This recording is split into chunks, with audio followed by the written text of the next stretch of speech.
chug, chug, chug, chug, chug, chug, chug, chug, chug,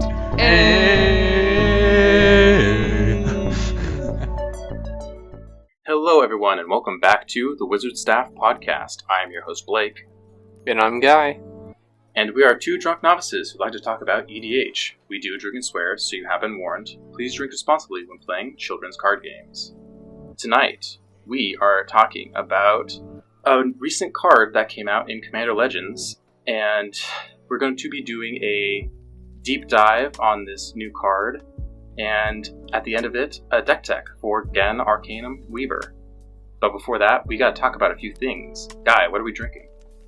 Well, I'm drinking 3 Floyd's Barbarian Haze IPA. It was $2 on the way out of the liquor store. So I was $2? like, yeah, I just picked it up and was like, yeah, I guess this is what I meant by being experimental with the new alcohols I've wanted to try. So it is very hazy, but I will get used to it. What are you drinking, Blake? Well, I kind of cheated. I went back to a wine. I am drinking a 2015 Merlot from Waterbrook Reserve. It's been a while since I've had a Merlot. It's better than I remember them. I like it. I mean, that sounds pretty fancy. Sounds very sophisticated. I'm glad that I can use the big words now instead. I'm still recovering from that hangover from our 7-8 hour marathon of just recording Commander Legends. It was only like 5. I mean, it was 5 on paper, but behind the scenes. Oh yeah, I guess it was more than 5. Yeah, that was a fun time. Better than the core set, right? I guess, in a way, it was. Alright, Guy, we got some big news. Do you want to tell the listeners about it? Yes. You've probably heard it so many times before, but I'm not going to say it again, because today I can finally say we have a winner for the Ristic Study giveaway. We recently reached 200 subscribers, and I'm very thankful for that. And just to note, but we will be doing another one of these for 300.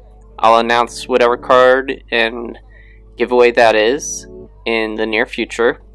But the winner for our Ristic Study giveaway is Caleb Overlander.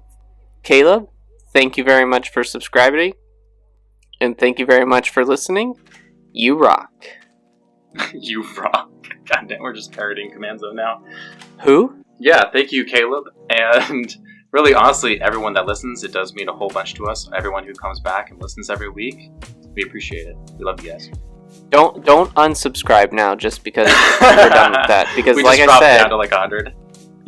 Just like I said, once we hit 300, we're gonna have a similar giveaway. We did Force of Will, and now we're doing, and then we just finished Ristic Study, so we'll have another pretty good altar card here to give away soon.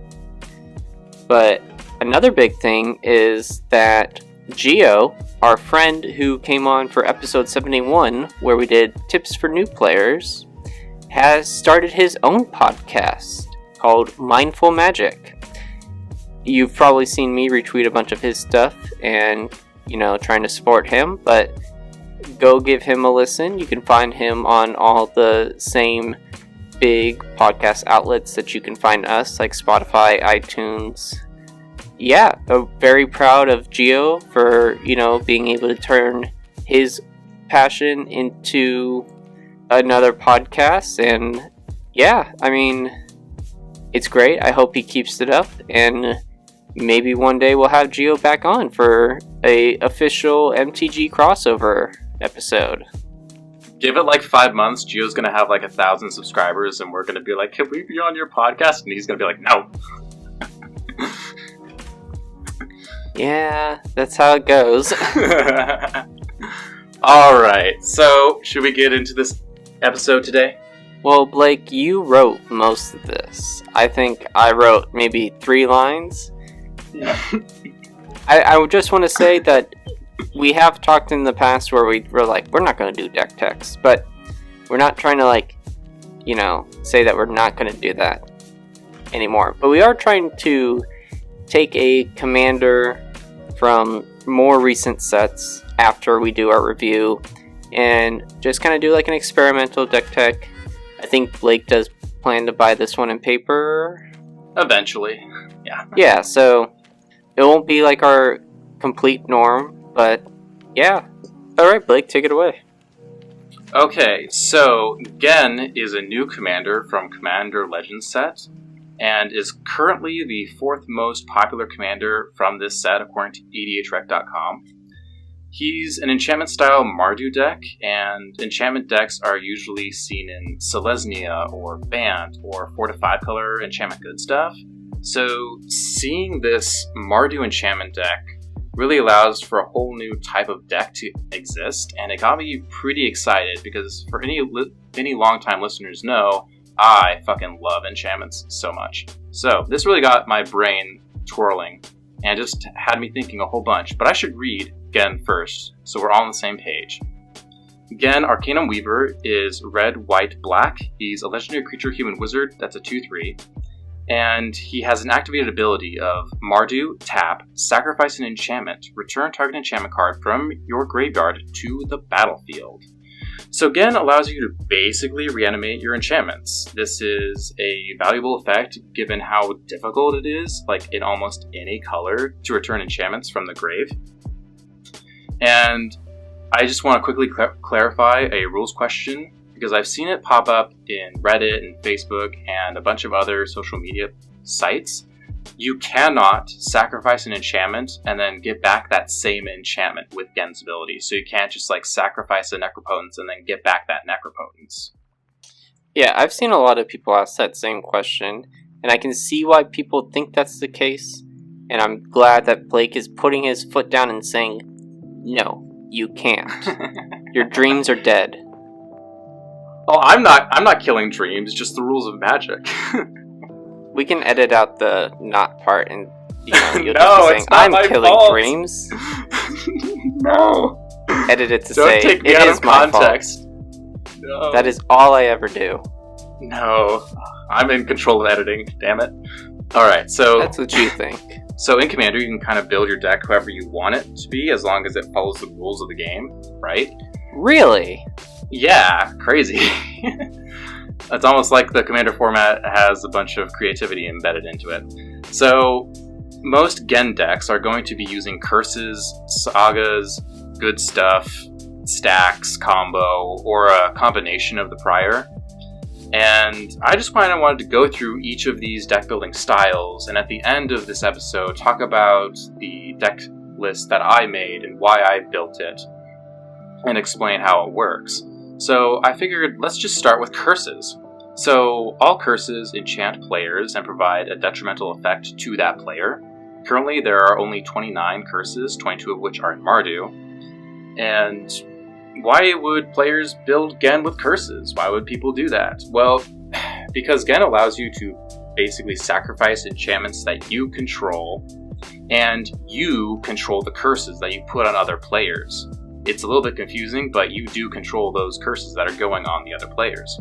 One of the big downsides to curses is the fact that you put it on somebody, and then maybe a turn or two later, you really wish it was on that other opponent instead, and now you can't really do anything about it, and the game's starting to go in a direction that you don't like, and you're just like, ah, damn it.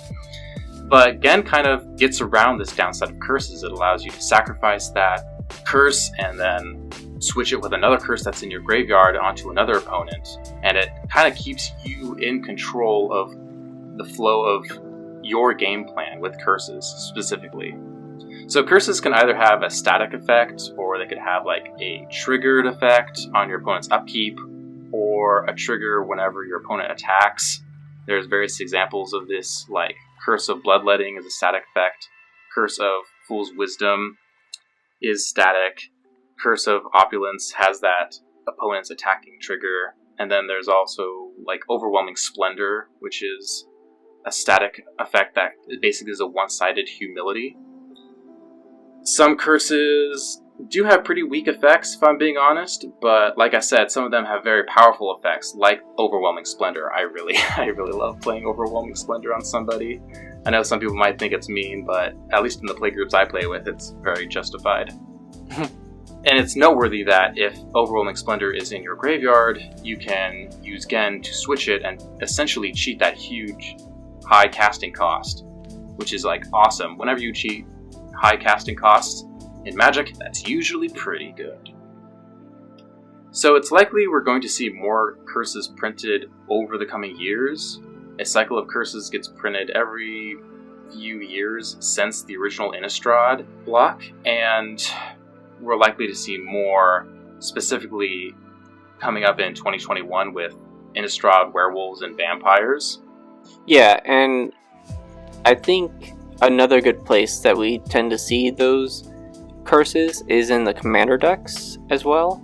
I think that's a good place where WotC slides those in, because they often are political tools to try and enchant another player and get your opponents to be like, okay, I need you to attack this person because it's going to create treasure tokens for us. Or if you attack this person, it's going to really get them to be milling cards or whatever. So that's another place that I think that we'll be seeing those. Yep, and whenever those curses come out, it's likely to spark interest again in Ghen as a commander. So he'll always be relevant.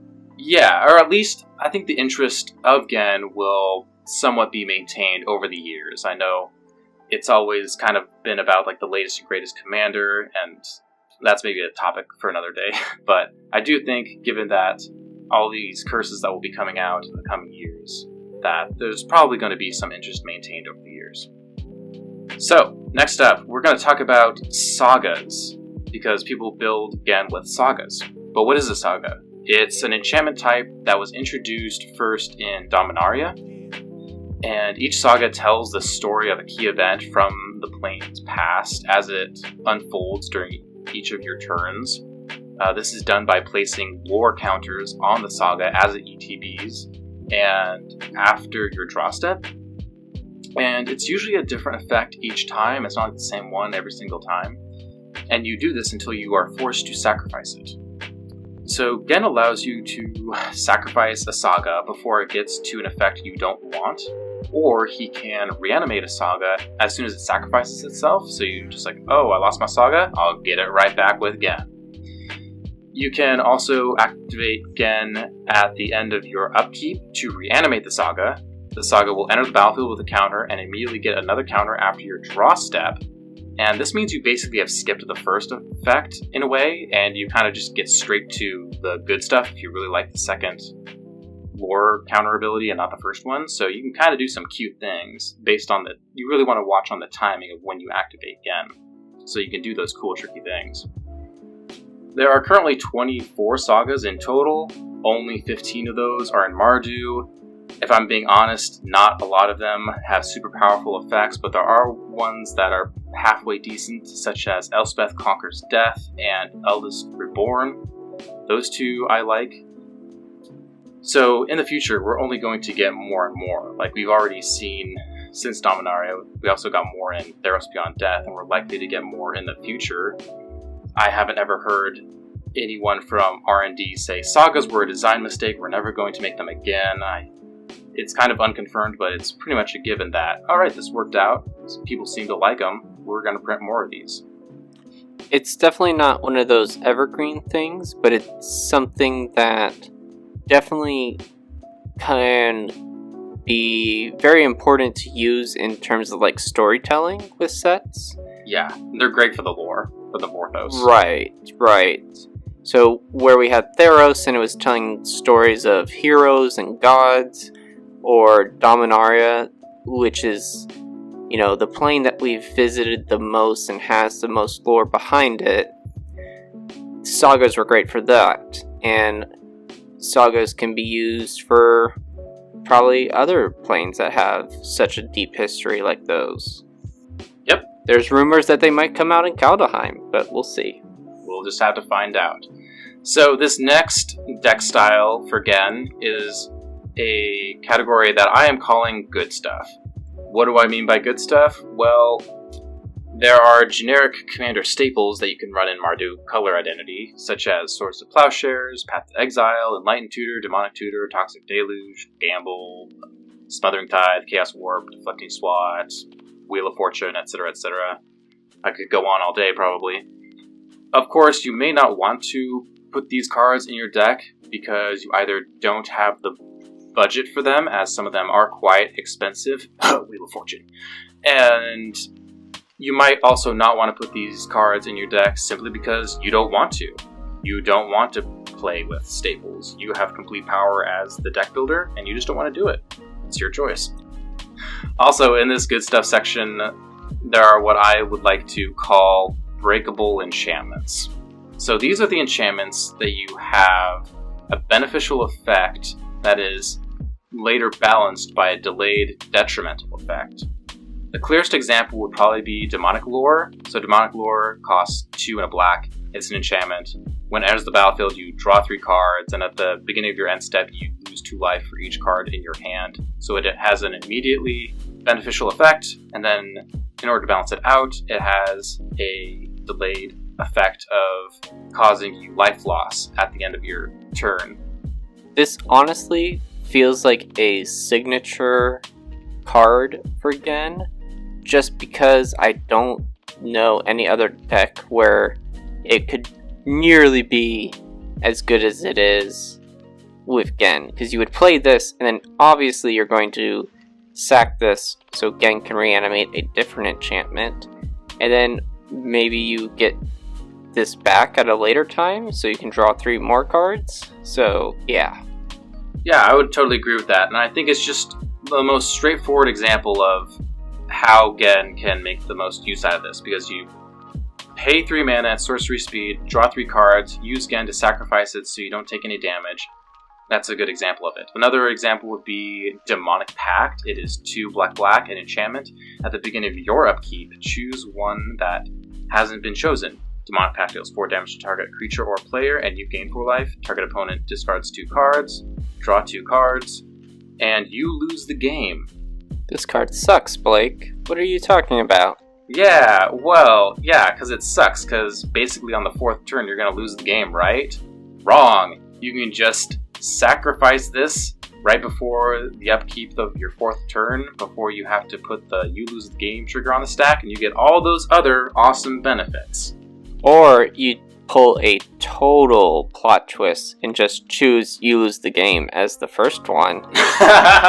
No, we're not doing that. Yes. Don't be a troll. Okay. I do want to say, if you are going to fill up your deck with these breakable enchantments, as I'm calling them, I would recommend adding to your deck cards that can sacrifice enchantments, especially cards that can sacrifice enchantments for free. So these would be cards kind of like Oratog, Faith Healer, and the next best option would be Claw of Gix. And the reason I suggest this is because you don't want to have out a Demonic Pact and have your Ghen destroyed while he's tapped, and then you're like, oh no, now I can't sacrifice my Demonic Pact, it goes to your upkeep, you have to choose, you lose the game, and then your opponents are just like, haha, easy to kill him, I hardly had to do anything.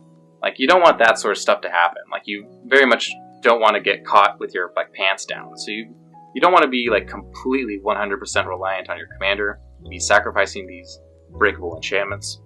So that's just kind of like my word of advice to anyone building this deck style.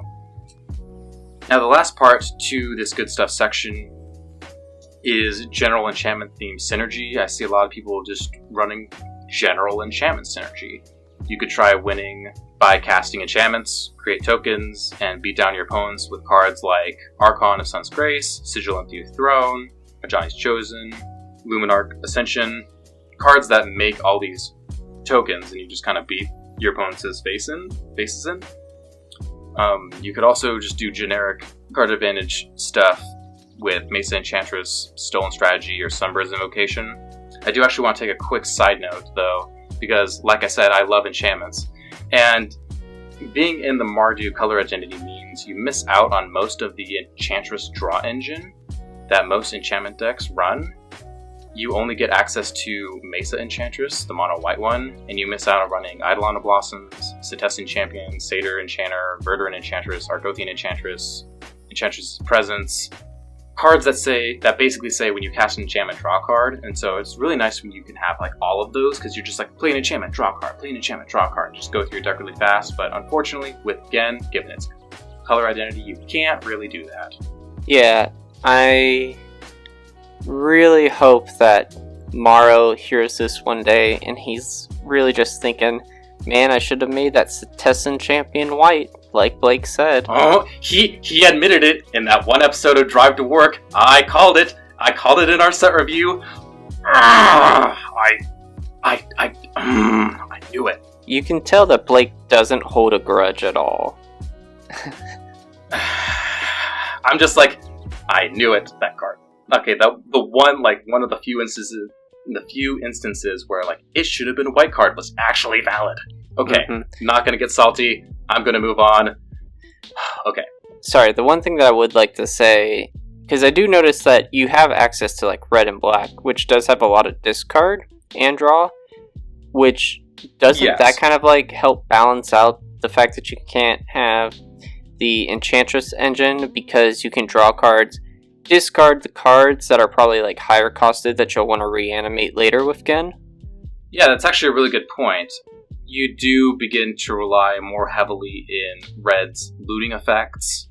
Like Faithless Looting? Yeah, and more of black's card draw, whether you want to do like Phyrexian Arena, or if you want to do Necropotence, or just any... Black has a lot of ways of drawing cards, just if you look into the history of the color. So you kind of rely more in those colors to get your card draw. That's totally true. You're not screwed for not being able to access the Enchantress engine. You do have ways to draw cards. Alright, so there's also generic ramp like Starfield Mystic or Land Tax. There's also generic removal like Darksteel Mutation, Oblivion Ring, Doomwake Giant, or Oubliette with new art. There's a bunch of different options. It's not just these cards that I've mentioned, but basically you're trying to do generic enchantment value synergy stuff in Mardu.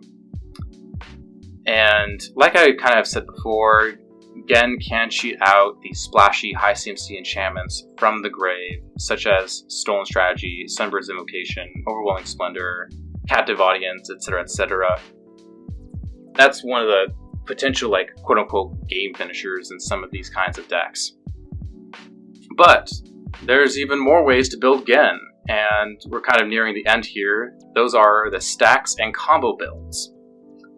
This is the approach that I took with Ghen, but to be honest, many players are not interested in building him this way. Like, I'd say like maybe like 10% of Ghen decks are kind of built this way. What Blake's really trying to say is that he's the hipster of the Ghen deck builders. He's not like those other guys. Oh my god. God, just kill me. He's cool. No. So, a lot of people just don't like stacks, and that's fine. Some people do, some people don't. It kind of just is up to you as a person to communicate that with fellow players and hopefully have the similar interest to play against stacks or not. Nevertheless, I still want to talk about it.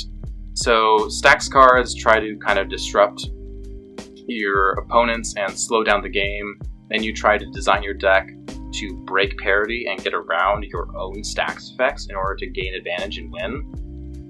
I want to say that again, like, please remember to actually have a way to win through your stacks pieces. Don't just like jam out stacks cards and like make the game go on for like 3 hours, because most of your opponents will like justifiably be kind of pissed. Like, you just did this and you can't even get around it. You can't even win the game now. Come on, man.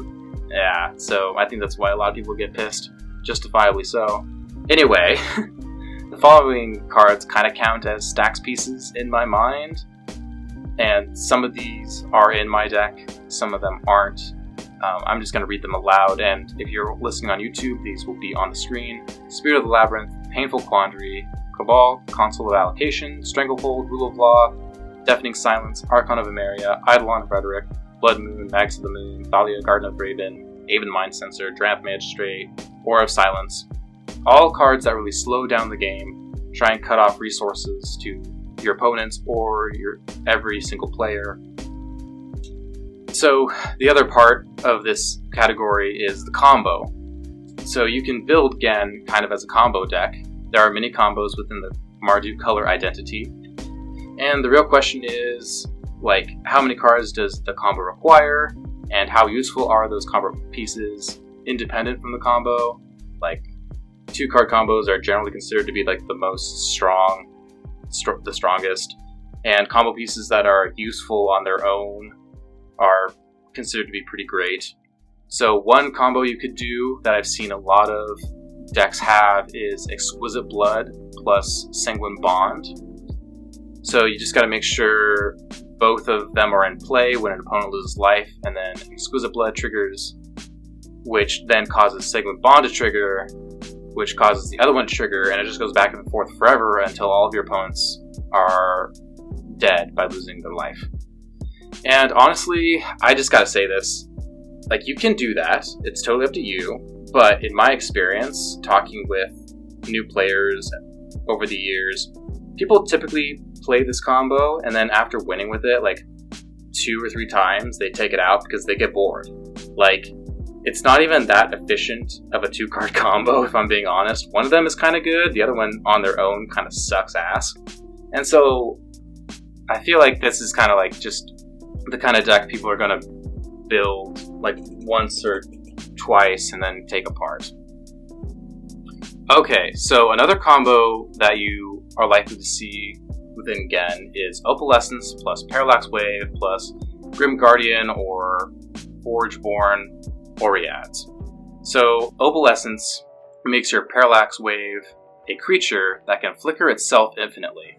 And then once you are flickering the Parallax Wave infinitely, just put out a Grim Guardian or a Stoneforge Oreads to convert that infinite flickering into a win con by draining all life or dealing infinite damage to your opponents. And there are many, many combos that you can play with. So, now that I've kind of explained the general idea between all the various ways you can build Ghen, I would now like to move into the deck tech part of this episode and just kind of talk to you guys about how I chose to build Ghen. So, I built a stacks combo list, and the goal is to assemble some sort of 2 or 3 card combo and play stacks pieces if necessary. The combos are centered around creatures and enchantments. And again, I just kind of want to give a disclaimer that this deck is about, like, I think last time I checked it was like $3,000. So, and it's not even like full out or anything, it's just like baseline $3,000. And most players are not interested in spending that kind of money for a deck that's like not even like competitive EDH. This deck is not even CEDH worthy. And that's okay. I think I own like half these cards, so maybe in another year I'll like have this deck fully in paper. I just wanted to make that disclaimer. Okay, so now I'd like to talk about the combos. We got Heliod Sun-Crowned plus Walking Ballista. And this combo essentially allows you to do infinite damage to all of your opponents. I'm not going to get into the details of each of these combos. You can very easily look them up online. I don't have a lot of time with this episode. Then we have Kiki Jiki plus Coercive Recruiter or Zealous Conscripts or Splinter Twin, another 2-card combo. Actually, multiple 2-card combos. There's a lot of cards that over the years that combo with Kiki Jiki and allows you to attack for infinite damage. There's also Worldgorger Dragon plus Animate Dead or Dance of the Dead or Necromancy plus Impact Tremors or Perverose God of the Forge. Yeah, basically what you do is use a reanimate spell to get back Worldgorger Dragon, then essentially flicker Worldgorger Dragon infinitely while having out a card like Impact Tremors or Perverose God of the Forge to deal infinite damage to all of your opponents. And on a very similar vein, almost identical, instead of Worldgorger Dragon, you use Leonin Relic Warden. and you do the exact same thing, basically. And if you do want to look up how this combo exists and works, the Spike Feeders a few days ago put out a video explaining the combo. I will probably link that in the description below. One thing to note about Worldgorger Dragon combo loops is that our commander does not synergize in a way that allows us to win. You know, Worldgorger Dragon loops are in commanders such as Anji Falconwrath or Kroxa, which those commanders, being in the command zone, are basically another combo piece once you get the loop going, and they basically let you win. Unfortunately, Ghen doesn't do that, but we have enough cards to make this 3-card combo work. 3-card combos can still be powerful. So the next section of this deck is the tutors, and we're obviously running some of the strongest tutors: Demonic Tutor, Vampiric Tutor, Diabolic Intent, Imperial Seal, Gamble, Enlightened Tutor, Buried Alive. Then we also got more specific tutors such as Imperial Recruiter and Recruit of the Guard. These can get stacks pieces, they can get protection pieces, they can get combo pieces. They are quite flexible given the cards we have in this deck. Now we move on to the stacks section, and I'm choosing to run Archon of Emeria, Rule of Law, Deafening Silence, Eidolon of Rhetoric, Aura of Silence, Blood Moon, not Magus of the Moon because it's a creature and not an enchantment. I'm running Possibility Storm, and also Drannith Magistrate because the two of those create a soft lock, which essentially prevents your opponents from casting any spells besides their commander. I'm also running cards like Opposition Agent, Stranglehold, Sire of Insanity, and Smothering Tithe, just because they're generically powerful cards. One thing I do want to note about this is that most of our interaction is in the form of disruption pieces. We don't have a lot of stack-based interaction. We really try to use these disruption stacks pieces as our form of interaction. So if someone's got like a Counterspell War is just super instant heavy, or just using activated abilities all the time, we might have a little bit of a hard time dealing with them. So in terms of card advantage, like I said earlier, we were missing out on the Enchantress Draw Engine, since we are in Mardu. And this deck tries to go fast enough to where we really don't care that our hand size begins to get low after a few turns. An important thing to keep in mind is like our graveyard is a source of card advantage. So like if you have a really big graveyard, you can kind of think of that as pretty big card advantage. So we run things like Wheel of Fortune, Wheel of Misfortune as wheels. I'm even thinking of playing the Black Wheel. There's also all the looting effects. I choose to only run the two best looting effects, which are Faithless Looting and Thrill of Possibility. And I'm also running Entomb and Necropotence, which I view as card advantage. I do want to note that I really like to cast Ghen, then cast Necropotence, pay like 30 life into it, basically draw 30 cards, use Ghen to sack Necro before the end step trigger, so I can, instead of exiling all my hand, I can discard it, fill up my graveyard, and set up for a really explosive and powerful next turn to hopefully win. It's one of those cute little interaction things that I really like to do with my playtesting. Alright, so the next section, how are we going to do all this stuff? We need mana acceleration. And since you're in Mardu, you are pretty much restricted to using mana rocks. So we got Arcane Signet, Rakdos Signet, Talisman of Conviction, Talisman of Hierarchy, Talisman of Indulgence, Chrome Mox, Lotus Petal, Mox Diamond, Mox Opal, Mana Crypt, Soul Ring.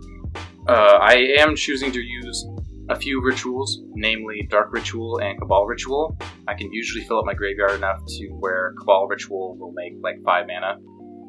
And then I am, of course, running Dockside Extortionist because that's like the best card that was printed that year. It's busted. It's pretty good. Yeah, lastly, I am running 31 lands. I'm running 3 of the original dual lands, Badlands, Plateau, and Scrubland, 3 shock lands, Blood Crypt, Godless Shrine, Sacred Foundry.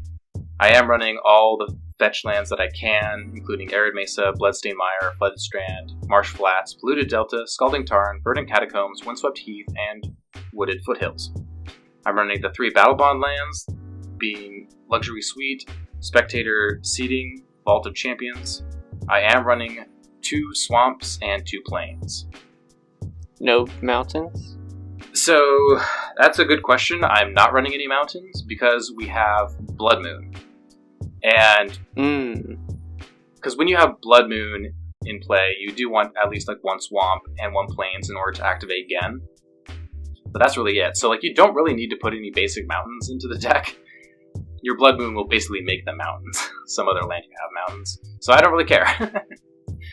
And you don't think Blood Moon is a big enough hindrance on this mana base?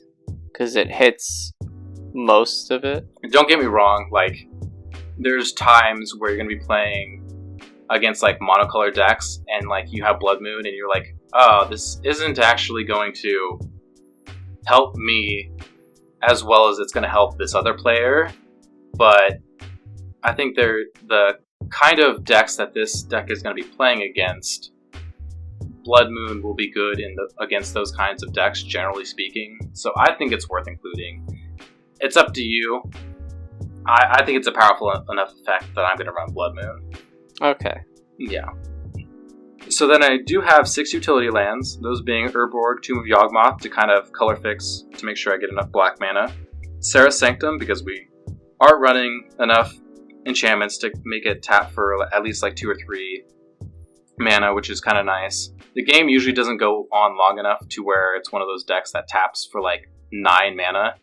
Having it tap for like 2 or 3 is good enough. Like whenever you have a land that can like repeatedly tap for like more than 1 colored mana, it's generally pretty good. So on that note, I'm also running like Phyrexian Tower, which can like sacrifice a creature. And some of my enchantments are enchantment creatures, so it kind of can help fill up the graveyard, because you do need that enchantment in the grave and on the field in order to activate Ghen, so sometimes that gets me out of some tricky situations. I'm also running Gemstone Caverns to kind of get out fast cards, and I'm also running Cavern of Souls and Viseiju, who shelters all as a way of kind of dealing with counterspells, because I don't want to bother running instant speed interaction. I'm just going to make my stuff uncounterable. I'm lazy. Does it only Viseiju make your sorceries and instants uncounterable? Yep, basically. Okay. Yeah, and Cavern of Souls, I usually name, I think it's human, so it makes Ghen uncounterable, and it also makes a few of my creatures in the 99 uncounterable. And so that kind of just gives a way of protecting them, making sure the combo goes through. So, cool interactions of this deck. I really do like Greater Oromancy in this deck. Greater Oromancy is 1 and a white enchantment. Other enchantments you control have Shroud. Enchanted creatures you control have Shroud. So, you gotta look at the wording of these cards. Shroud means you cannot target and your opponent cannot target. So, it really makes your enchantments immune to most forms of spot removal. It makes sure that your enchantments really stay on the board, that they don't get removed. The typical problem with Greater Oromancy is that you can't target your own enchantments. So like you can't put more than 1 aura on your creatures, you can't target your own enchantments and do some cool things. But the nice thing about Ghen is that his ability says sacrifice an enchantment. It doesn't say target an enchantment and then sacrifice it. So you can sacrifice your enchantment on the field, getting around Greater Oromancy, and then reanimate the enchantment from your grave onto the battlefield. And Greater Oromancy also allows for your combos to be protected, because, again, you've got combos like Kiki-Jiki and Splinter Twin. Like if you put Splinter Twin on Kiki-Jiki, now that Kiki-Jiki has Shroud and can't be removed, and it's just one way in which your opponents cannot stop your combo. Same with Worldgorger Dragon and certain enchantments that become auras onto it. It now makes it immune to certain interactions, and it just kind of protects a lot of your combo pieces. So it's, in this specific deck, I really like it. Yes, that makes sense to me. Yeah, it can be a little bit confusing. It's a little bit weird. Another interaction that I really like is Underworld Breach and Aura of Silence, because on their own, they're really strong effects, but they can sacrifice themselves. So it's a really easy way, if you don't have like a looting effect or a wheel effect in hand. There are times when I've been playtesting this, and I just like play Underworld Breach, turn 2, do nothing with it, let it sacrifice itself, go to the grave, and that way when I play Ghen next turn, like, Ghen is going to be alive because I have an enchantment in the graveyard. Does that make sense? Mm-hmm. Yeah. So, it's... I mean, it feels a little bit weird, like, using Underworld Breach and then, like, not doing a splashy way to win, but it's like, hey, it's at the very least, it's filling up my graveyard. I definitely try and do the same things where I use some combo pieces in decks of mine, where I know then I have access to them later with cards like Underworld Breach. So I may just try and do a big ritual, even though I'm not going to get the most benefit out of it, but I just know that it'll be sitting there later for when I really need it. Yeah. So at this point, we're wrapping up here. Like, you may be asking yourself, like, okay, Blake, why Ghen though? Why do you have Ghen as your commander? Why not some other Mardu commander? And that's for a multitude of reasons. Ghen synergizes strongly with your enchantment combo pieces like Animate Dead, Dance of the Dead, Necromancy, Perforos, Impact Tremors, Splinter Twin, Heliod, a whole bunch of your combo pieces. And then Ghen also allows you to sacrifice almost all of your Rule of Law effects at times when it's most advantageous to you and most disadvantageous of your opponents, because you can just like play a bunch of spells, put down Rule of Law, make it so all of your opponents can only cast one spell, and then you use Ghen to be like, okay, now I'm going to get rid of this Rule of Law so I can cast a whole bunch of spells. And then it's just like, oh, like, you're just kind of launch yourself ahead in terms of advantage that way. And of course, Ghen, as I've said earlier, can get back enchantments that have maybe been destroyed or countered earlier on in the game. And I think I've mentioned this before, but I know some people are going to ask, like, is this a CDH deck? And the answer is no. Not at all. This deck, from a CDH perspective, is just way too fucking slow. It lacks enough disruption early on. It lacks enough instant speed interaction to keep up with other decks. Like, the CDH meta is pretty fast, and Ghen is like not even close to being fast enough. I think when I goldfish this deck, I typically combo out and win like turn 5 or 6, and like that's typically too slow for a combo deck in CDH meta. This is very much like a Glass Cannon deck too. I know a downside of Glass Cannon is that if they don't get the combo to go off, it's like they shoot their shot and they miss. So yeah, they tend to just fall apart and not be able to recover quickly afterwards. How does Ghen solve that issue if it's meant to be Glass Cannon? Well, the nice thing is, like, if someone stops you from winning, it usually means they've like destroyed your stuff, so it's just back in the graveyard. So just put out another enchantment and try and use Ghen to like combo again next turn, and you just kind of do that over and over and over again, and until you hopefully win. Gotcha. Okay. Yeah. All right. So that is my analysis of Ghen. I honestly probably could have talked about this commander for 3 or 4 hours, but I tried really hard to like synthesize my thoughts and be as clear as possible, believe it or not. And yeah, that's how I plan to build Ghen. It might take me a few months to get the rest of the cards for this deck. I also really am looking forward to playing with people in person one day. And if any of you have any suggestions, if any of you have any suggestions on what cards you think should go in Ghen, or if you're interested in building this commander, how are you going to build it? I would really like to know. I really do love enchantments. I really do just love talking about it. Alright. We are the Wizard Staff. You can listen to us on iTunes, Stitcher, Spotify, YouTube, and anywhere else you listen to your podcast. Make sure you leave a like and review. You can follow us on Facebook, Instagram, and Twitter at WizardStaff101. You can send us an email at thewizardstaff101@gmail.com if you want to bitch and complain about how stupid we are. Thank you very much for listening, and we hope you have a great night. Peace. Peace.